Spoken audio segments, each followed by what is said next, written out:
جیسے بیٹے کا باپ کی وراثت میں حصہ ہے، ویسے ہی بیٹی کا یعنی اس کی بہن کا، اس کے آپا کا بھی اس کی اپنے باپ کی جائیداد کے اندر حصہ ہے۔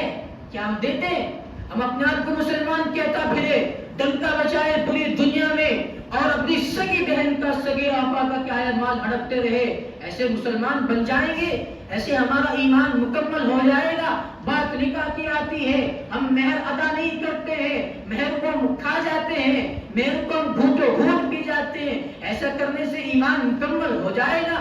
ہمارے اوپر آزمائشیں نہیں آئے گی، ہمارے گھروں کے اندر بے برکتی نہیں آئے گی؟ رحمت کے فرشتے کہاں پر وہاں قدم رکھیں گے جہاں پر اس کا بھائی، سگا بھائی اپنی بہن کا مال ہڑپ رہا ہو، جبکہ کہا گیا الظلم ظلمات یوم القیامہ، اور حدیث پاک کے اندر اللہ کے نبی علیہ السلام نے فرمایا کہ ظالم جو ہوگا، ظلم جو ہوگا وہ کل قیامت کے دن اندھیرے کی صورت میں ہوگا۔